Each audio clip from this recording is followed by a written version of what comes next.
Welcome to the Remind Podcast, the podcast where we get inside the real estate entrepreneur's mind. My name is Harrison Smith, and I'm joined today by David Tamm. How are we doing, David? Wonderful, Harrison. How are you? I'm great. So good to have you fresh off vacation. Yes, totally. My tan is already starting to peel off, though. I look like I have leprosy. Well, a little sun sounds good right about now. So, Right. so let's, as we get this started, why don't you take a minute here, tell people a little bit about who you are and what you're up to. Yeah, definitely. So first of all, thank you for having me on. I really Oh, my appreciate it. pleasure. My name is David Tamm. I'm 39 years old and like long walks on the beach. I'm currently the CEO of Pencerita. So this is a legacy preservation and storytelling platform that we've been working on for the last 4 years. And we're going to be launching here in the next 90 days or so. Okay, so that's my full-time gig. But I also teach and have consulting business on the side where we talk about, digital marketing in the real estate space, search engine optimization, really geeky stuff. The tools that we can use to help grow your business in non-traditional ways that everybody else is doing. Yeah, so I would say we find most people don't start in real estate, Yeah. which is, I feel like that's 90% of people. So why don't you Yep. talk a little bit about your story, how where you started and how you ended up in the real estate space? Oh, I love it. Okay, so man, it's a lot of twists and turns here. So buckle up.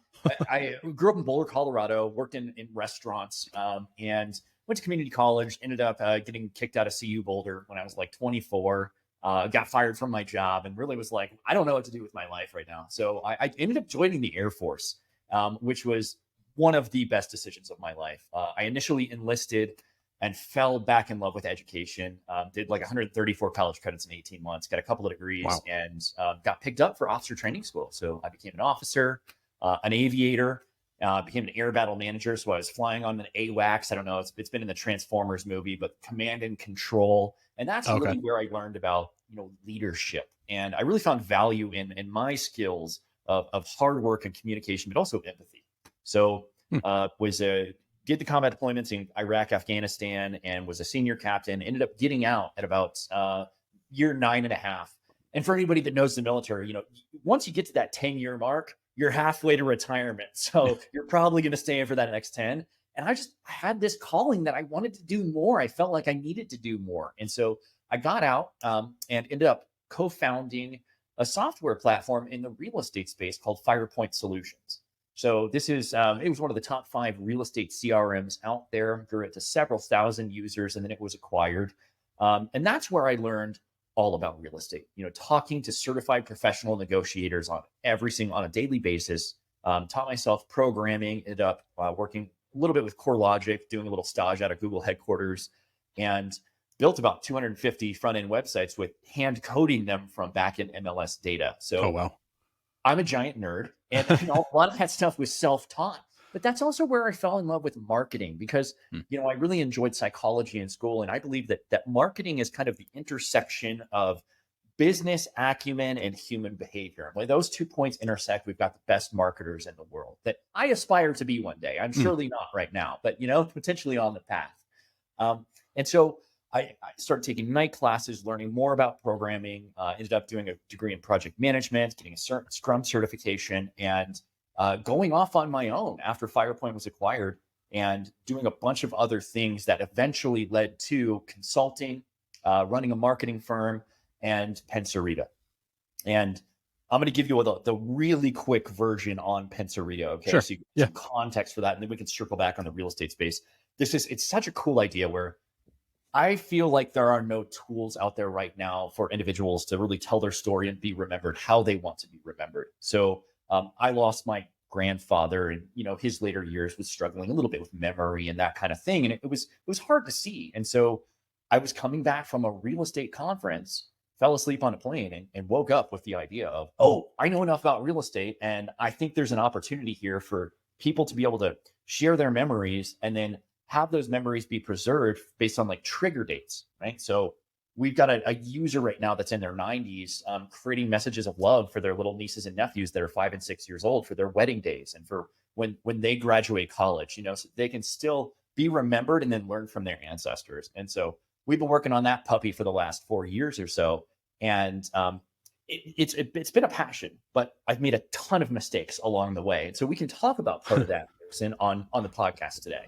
Absolutely. And yeah, I'd love to hear about that because I do think that I think your background is fascinating in the sense that you were kind of trying to find a direction. You jumped in the Air Force and Yeah. kind of got yourself together, and then you came out and jumped into a technology and marketing space that you really just had zero real background and training in.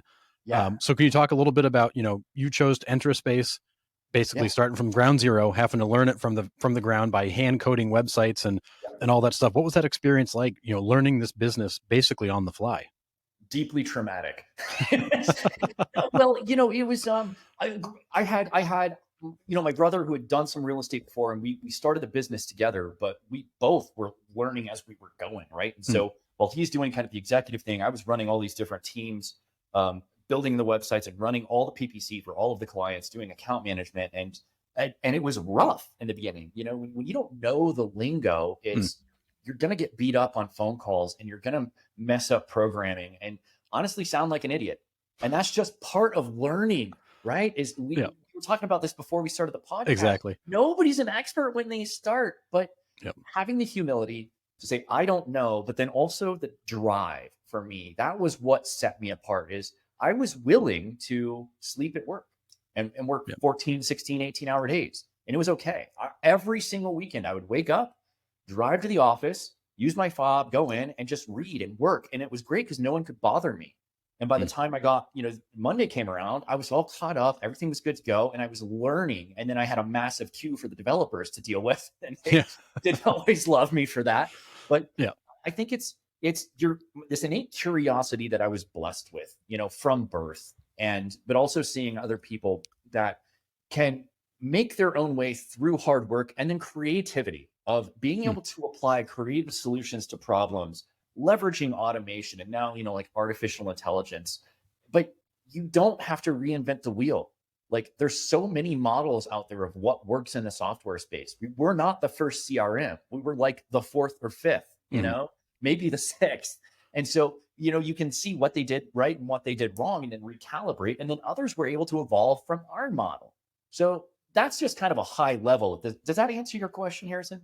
Yeah, no, it does, and actually to dig a little bit deeper on that. So, Yeah. you guys are in there, kind of learning your way through it. You're working through this murk of trying to kind of figure it out along the way, sort Yeah. out what other issues have been created along the way.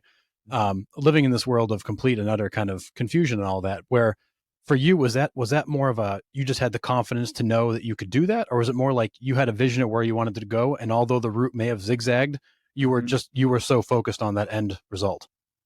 I think it's a little bit of both. I let's go back to my restaurant years. So when I first started working full time at Subway when I was 14.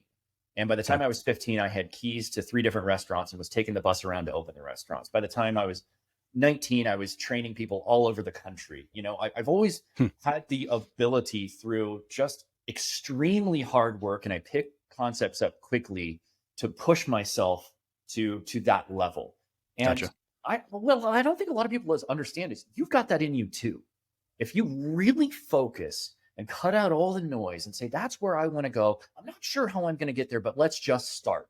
You know Yep. what I mean? And then put work behind it every single day. And listen, I don't take weekends. I do take time off. I just got back from Aruba, but I worked while I was out there. Mhm. But I think if there's a really difficult problem and then pulling in mentors and pulling in other people and resources and say, I need some help. What would you do? And that's Yep. exactly what I did for the restaurants. And then in the military, I was one of the fastest promoted airmen in the history of Pacific Command just because I pushed so hard all the time, but it was fun for me. It never felt like, oh, this is terrible. This is torture. It's I'm making myself better. And I feel like as we experience all of those different things, they become part of our personality. And now I can take those things with me. And those are the fundamental ingredients that allowed me to bake the cake when we got to Firepoint or Cast Services, the marketing firm, or now Pencerita. And we're continuing to grow and build on them. Gotcha. So when you found you got stuck, were there books you would go to? Were you Googling stuff? Did you have mentors you reach out to? How did you sort through some of those points in time where you kind of hit those walls? All of the above. The first one sometimes was locking myself in the bathroom and crying of, I don't know if I can do this Yep. anymore. And I'm being serious, man, because it's emotionally, psychologically, and physically taxing. Like being an entrepreneur is not for the meek, you know? Yeah. And so after you get through that, it's all right. How do I pick myself back up? And yeah, I mean, I consume books at a probably unhealthy rate, but I really like to, and it's not just about reading the book; it's about implementing what somebody spent months or years Oh of yeah. their life putting down on paper for you into your life, right? And so it was that, and then it was finding mentors, but people that really cared about me, cared about my success, not just what can I get from this, And I think there's Yep. a very delicate balance and difference there because you and I have worked on things and it's just let me help you, Mhm. right? And that's it. I love that's one of the reasons I want to even be on this podcast is I love working around you, Harrison, and you're giving this for other entrepreneurs. Why you do this podcast, but then also being really honest with yourself Mm. of where you're failing and asking for help. Like not once you've already fallen down the pit, but hey, I'm about to fall down the pit, and that may happen more often than you would like, and that's okay.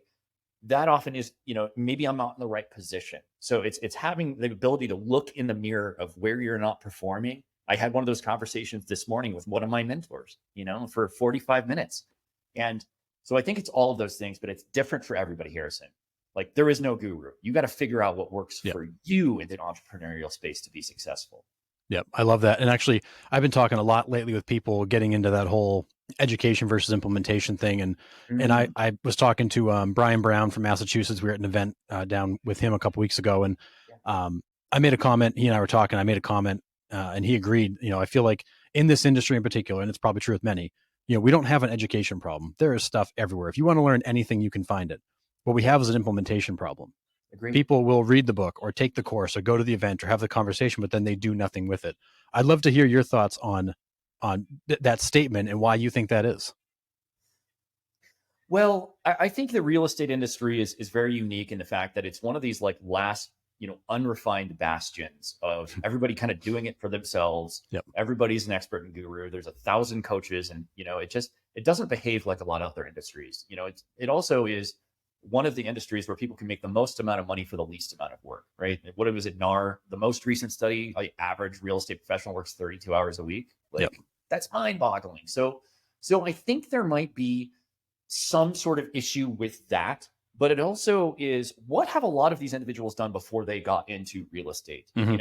and if a lot of them don't have the business acumen and the experience that they're kind of flailing a little bit of where do I go and what do I do, and I should just be able to have success if I buy this course without understanding it's going to take years of implementing those little nuggets, and self-honesty as well as calibrating as the market changes, to make sure that you're successful.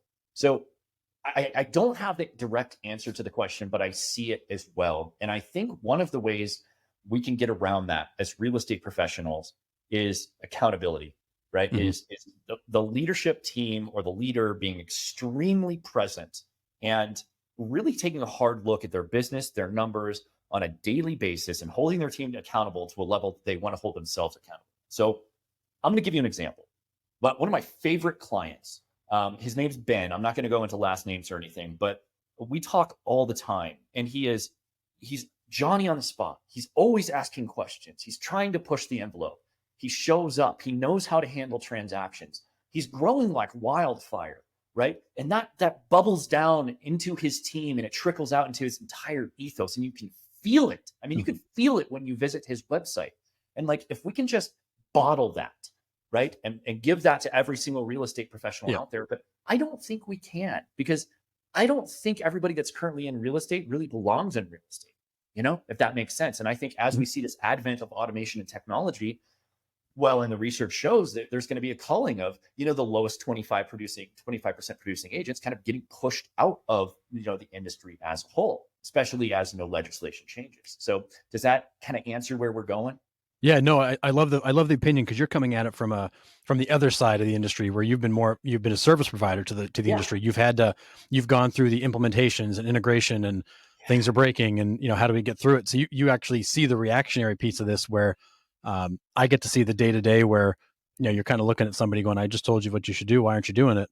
Yeah. And I think it's a lot of things. I think we've got there's skills gaps, there's experience gaps, there's mindset gaps. Like it's a whole smattering to your point of this is an industry that allows you a lot of individuality, which is both a blessing and a curse. Yeah. And those that are successful tend to have certain, whether it's characteristics or, whether they're just focused or they're disciplined or they're accountable. There's something in there. There's some secret sauce that lets them unlock that and Mhm. get through that, where they actually put together a structure that works. Wouldn't it be interesting? I think you're absolutely correct. If we could take the top 25 producers across the entire country of single agents and team leaders and brokerage owners and look at, a characteristic map of their attributes, Yeah. I would bet you that we would find, 80, 90% parity among those Yeah. different, even though they look different, speak different, and, they're in different geographic regions. And I bet the converse is true as well. If we looked at the bottom 10 or Yeah. 25%, we would probably find those common attributes of lack of self-discipline, lack of knowledge or education, probably being pulled in too many different directions, et cetera, et cetera, Yeah. et cetera. And those are the ones I feel that are suffering the most right now, especially they're like these little, paper bags that are getting tossed around by the wind Yeah. of the market, right? Every time something changes with the market, their business takes this huge hit and they can't figure out Yeah. why. It's because we don't have a lot of those fundamentals established. And it just takes a lot of experience, effort, and time. Yeah. Yeah, and you talked about with marketing, there's a big piece of marketing is human behavior. A big piece of economics is human behavior. A big piece of business is human behavior, and really it comes back to understanding people, understanding yourself, and with that being said, when you look back at your own success, Mhm. um, and the successes you've had, is there a particular habit or a trait or a mindset or a mentor that you can point to, saying that's the one thing I can really hang my hat on, saying that made all the difference? God, that's a wonderful question. I wish I could say it was a mentor or coach or one of them. Hmm. It is, I think, having belief in yourself that I can do really, really, really hard stuff and I'm willing to make huge sacrifices. I mean, I took a 60, 70% pay cut coming from the military to working 14-hour days and sleeping in the office at Firepoint, and eventually it panned out. But you've got to be willing to make those sacrifices. Yeah. And I think if you're willing to put in the work, your heart's in the right place, right? I'm doing this for the right reason. Yeah. You will find success, right? It's just a matter of time. And if you're not, there's people around you that can help you do that. I would say if I could push it all into one thing, it's Hmm. that. And then if I could put icing around the cake, it will be personal development. Yep. Go read, meditate, work out, get everything right that you can so that when you're working extremely hard, you don't have to worry about all the extraneous noise. And that's something that I think a lot of real estate professionals struggle with as well. Yep. Yeah, I totally agree. There's a lot within there to unpack, but Yeah. there's always, I feel like everybody's got that one thing they can kind of lean on that makes them different or helps them get to where they get to, and it's always fascinating to find out what that is. But then on the flip side of that, Yeah. when you think back through your journey here, David, and you alluded to some of the mistakes you've made. What are some of those mistakes you made, and what was that kind of most difficult lesson you've learned along the way?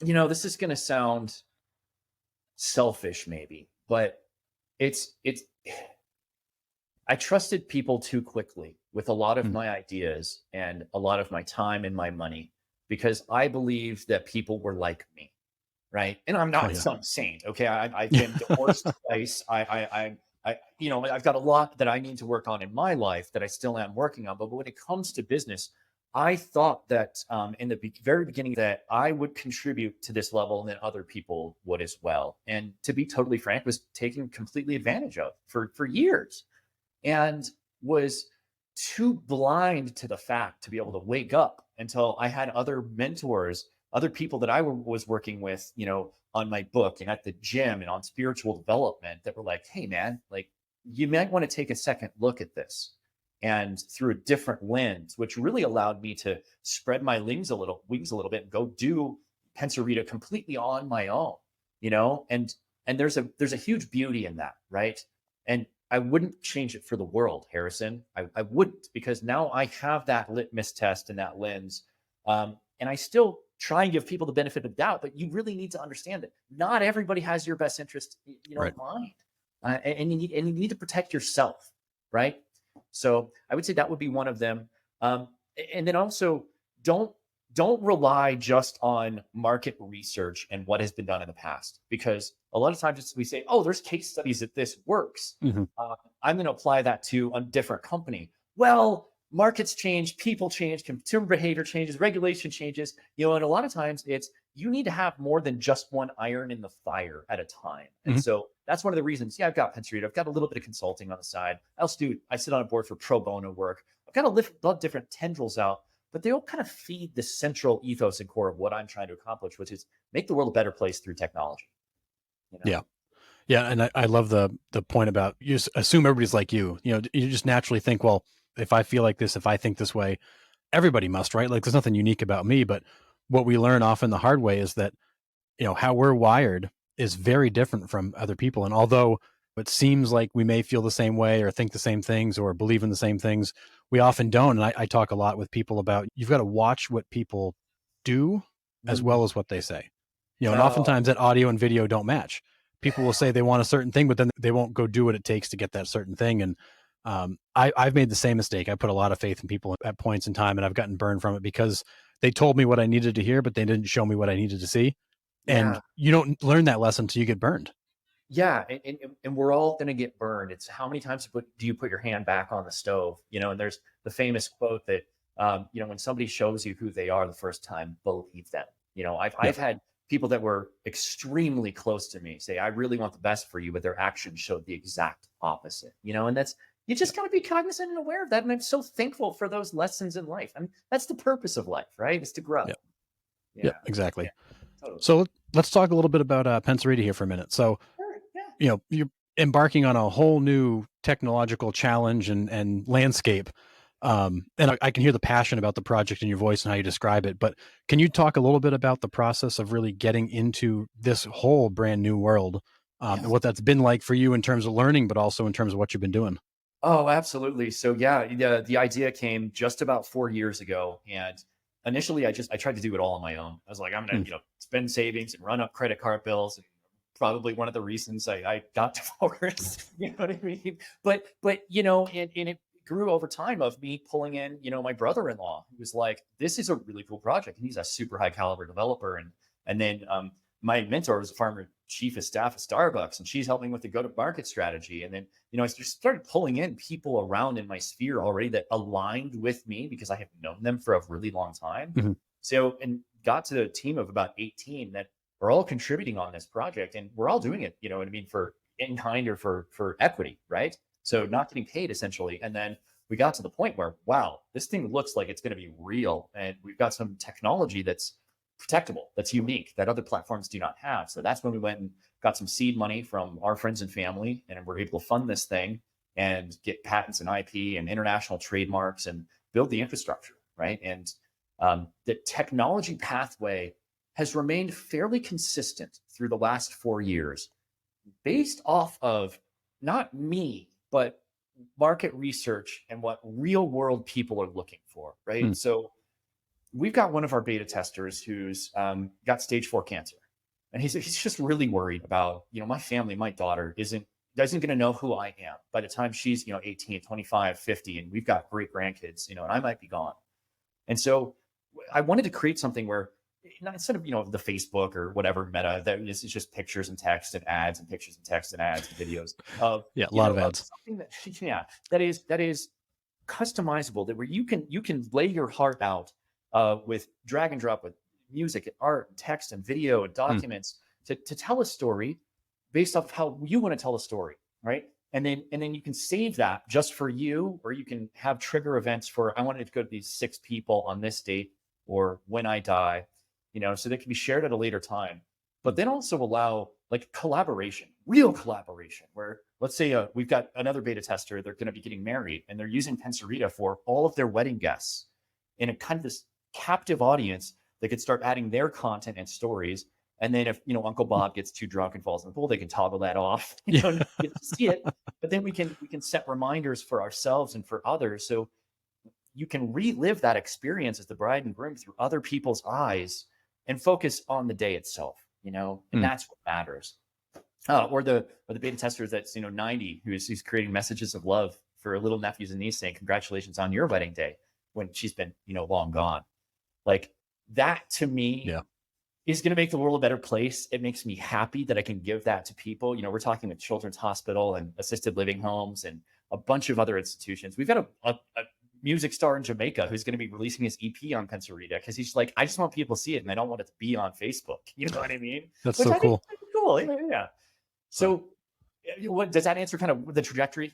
Yeah, no, it's fascinating because again, you continually have this. You're starting projects, like you start a project, see it through, and then start the next one, see it through, start the next one, see it through, and it's constantly challenging your skills and showing you new things. But the one common theme in all that is that you've always got people in your network or your sphere that you're pulling in. I know somebody who's great at this. I know somebody who's great at that. And when you think of that network, is this a network that was built intentionally, or are these just relationships that you came across because you were out there and in the industry that over time turned into something else? Again, how much time do we have, by the way? Just go. Just keep Yeah. going. So this is one of the things for the entrepreneurs that are listening to this. I learned in my restaurant years, networking was important, right? It's how I kind of swam my way into being a bartender, and then in the Air Force, made friends with the commander and really got to put myself out there. And it really served me well when I needed an award or I needed, hey, I want to hop on that TDY and go to Alaska. I could, Yeah. right? And so, but into the entrepreneurial, it always led with value, right? So that it was, how can I volunteer? Can I help your organization? You want me to lead a beach cleanup? You know what I mean? And I'll show up and work 6 hours on Saturday. It was always leading with value, not expecting something in return, but just let me show you that I'm somebody worth, having a conversation with and investing time, and but then also building the I don't want to say downline, but the people that are looking for that as well. So I mentor and coach a whole bunch of young ladies and men, and some of them aren't young. Some of them are in their 50s, just aspiring entrepreneurs. And it grew organically in the business space. Is I would find somebody that was just a rock star at, let's say, Facebook lead generation. I'm like, I just want to know you. Like, let's just talk. What are your best practices? You know what I mean? And we ended up doing some business together, and now they're in my Rolodex. And they introduced me to people. Now I've got a great marketer, a great operations person, awesome legal representation. And that Rolodex grows over time. Like they say that you can maintain on average about 120 to 130 high level relationships in your life, right? Well, I've got 4 family members, and then the rest are probably business.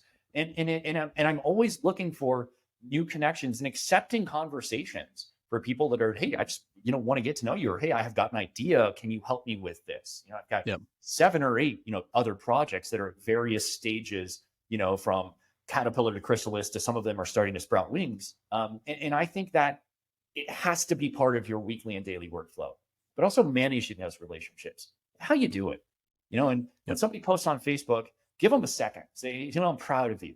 Thanks for taking the time, and sending messages and making yourself, reminders. That's what helps show that you care. And then when it comes down to doing business together or bring them into a project, it's ready to go. Yeah. Does that make sense? No, it does. So to get tactical here for a second, for somebody who's listening, going, "Wow, like I want to do more of that." When you identified those people that you wanted to get close to, or you wanted to have that conversation with, were you looking for somebody to make an intro for you? Were you just reaching out directly? Were you, just calling around to see if somebody would take your phone call? Did you have a certain approach that worked for you? It's usually, I would say, through a connection of a connection of, hey, I think you guys should meet because you're super aligned and you're both kind of working on similar technologies or whatever. And sometimes it's okay, let's sign NDAs, but most of the time it's like, let's grab a virtual beer, let's just like get to know each other a little bit. And I think we attract people that are of the same kind of value system. And I've also find work ethic. I find that the people that like you, Harrison, of that just really enjoy what they do and do it a lot and do it well.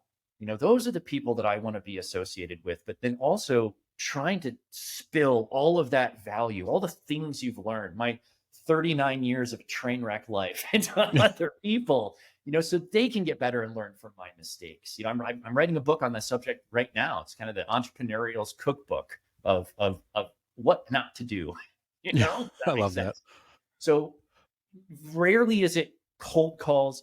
I will occasionally be on a webinar with someone or a podcast with someone, and there was this PhD futurist from Dubai. I'm like, I just have to meet her. And so it was just LinkedIn message until she answered me. It was, funny stuff. And I'd send her a GIF and I looked up her phone number and eventually, got connected and we're talking, or it's other board members for things that I volunteered for. Yeah. Oh, and I love that approach. We share similar traits in that we like to give. We like to lead with value, no expectation of a return. Our good mutual friend there, Johnny Mo, same way. we're out there, we're out here trying to make an impact on the industry, the people around us, the communities that we're in. Yeah, And we're happy to give without expectation. And totally. I love that, for somebody like you who's been part of these projects and put together these big teams and these teams of highly skilled people, Yeah, that works everywhere. It works for everybody. it does. It does. And the thing is, there are some prerequisites to that activity. And one of them is it takes time. Yeah. So, it's hard. And you really, if you're, I'm single. I can work 90 hours a week and doesn't bother me. You know what I Mhm. mean? I'm unique in that fact. And so, but for those that do have family and kids and they've got a business, you got to kind of be careful with your time. And so, time Mhm. blocking and prioritization and the methods of how you do that, but it needs to be one of these things. It's as important as eat, sleep, exercise, and mental health is the networking and business growth, because you just can't do it alone. And I believe everything happens for a reason. The people that you attract are going to help you on your journey of where you're trying to go. Yep. Yeah, exactly. You get back what you put out. And Yeah, and I love the idea of attraction too. Like, not everybody's for you, not everybody's for me. totally. You're gonna equally attract and repel, but that's okay. You should do that, because if you work for everybody, there's a problem. Yeah, and I know that I tell people, like, I'm an acquired taste. I'm intense. I talk fast. I'm kind of a nerd. Like, I don't. It's Yeah. that's okay, man. If we don't need to be friends. But a lot of times, understanding that, right? But then holding yourself accountable to that. I've got Yep. I've got this giant whiteboard of, like, what I stand for, what I want to be, the things I'm working on, the stuff that I suck at. It's down there. I'm Yeah. not going to read it, but there's a lot. Yep. You know what I mean? But having that honesty of who it is that I am trying to attract, and then pushing yourself in that direction, and it's getting involved, whether it's volunteering, it's mentoring, it's taking a night class, it's just reading an audiobook and then getting on Facebook and asking people, their thoughts about it. You got to start somewhere. Yeah. And we can go all day, but I do want to ask this question. Sure. So you mentioned you've got your whiteboard. Here's what I'm good at. Here's what I stand for. What prompted you to go through that exercise of kind of that self discovery of figuring out who I am and what do I stand for? What am I good at? But also being open enough to say, here's what I'm not good at. That's a good question. My life was really hard when I got out of the military for Mm. various reasons, really hard. And I went through a lot of entrepreneurial experiences that beat me up. And as I came out on the other side, as I'm starting to Pencerita and really kind of spread my wings, go do this completely on my own, I had this almost spiritual awakening of, I really want to get deeper to understand me. And maybe this is midlife crisis, of approaching my 40s, I just want to know what makes me tick. And that's when I got really interested in personal development and spiritual awakening, and reading and digesting and implementing and taking fitness way more seriously. I was kind of in a fitness lull. I was always in great shape in the Air Force, but in 2015 to like 2019, it kind of fell a little bit. And so Yep. I don't know. It's just one of these things that I saw other people doing, coaches and mentors, and hearing about it and learning about it in books. I'm like, I need to do this. But then circling back on it on a daily basis. I mean, I put it in a position where I have to walk by it when I leave my Hmm. office, Yep. and so, but it's all work in progress. And so I think that's where it starts. But I don't know where it ends. You know what I mean? But I'm Mhm. sure glad I started. No, but I think for you, there's a consistent theme in your life. It's about personal development, but also that personal accountability to know this is what I should be doing. This is how I can get better. This is how I can get to where I need to get to. And I'm going to commit to those development activities that will lead me there versus just kind of hoping it happens. Yeah, I mean, it starts with action, right? Like, Yeah. the day that I miss my workout, I beat myself up. The day Mm. that I don't get on that mat and meditate for 15 to 20 minutes, I beat myself up. And I'm glad I do. Yeah, I have a high stress level. I'm probably too high strung for most people, but it's how I hold myself accountable. And I think Yep. why one of the reasons I am successful, and I would implore, please, for the listeners, if you haven't started that kind of activity or regimen in your life, you don't have to start at the end. Just start somewhere. Start Yep. with 10 push-ups, or 5 minutes of meditation, or one page of a book, and add on that and grow over time, because you'll be a better person from it. I promise. Yeah. Promise. Yeah. I love that. All right. So we got to wrap up here. Cool. But so last question for you, David. When you look back, what is the one piece of advice you wish you had gotten when you first got started? Believe in yourself. Hmm. Nothing else matters. Yeah. Yeah. That's That's it. I'm getting emotional because it's true, you know? Well, it is true, and you know, I had the same kind of self realization. I followed a path for a while, and I continued to play I took the conservative, safe route, and you know, it worked out well for a little while. But then there's that gnawing that drew me to, you know, I wanted to do more, and I wanted to be more, and I wanted to be able to make a bigger impact, and it forced me to make that decision to get off the track I was on. And ultimately, at the end of the day, it was more about believing in myself and betting on myself than it was anything else. It was just having that confidence to say, I can do this, and I'm gonna go all in, put my chips in the middle of the table, and I'm gonna go do it. And that was And hard. yeah, and you're gonna get knocked around. That's part of Yep. life, man. But you're gonna be so thankful you did when you're on that road, you know, especially Yep. as you get to the end of the road. Yeah, and we talked about it before we went on the air here, which was, you know, entrepreneurship's kind of like bumper cars. You know, you're gonna be cruising along just fine. You're gonna hit something, and Yeah, you may hit a bunch of somethings for a stretch of time. Then you'll get through that, and it'll be all clear for a little while. yeah. But the key is when you hit something, you don't stop. You just redirect and keep going. Totally. And it's okay to take a pause and a break and center yourself and, Yep. take a deep breath. That's okay. But if you look around at all the other people in the bumper cars that have been on there for a while, they've got all that black eyes and bloody noses, but they've all got giant smiles on their face because they're Exactly. for a reason still, you know? Exactly. Exactly. Yeah. You've got to enjoy the ride, and as bumpy Totally. as it may get. Yep. Yep. Love Love it. that. So David, if people want to get in touch with you to learn more about either you, your journey, Pencerita, Yeah. whatever, what's the best way for people to get in touch with you?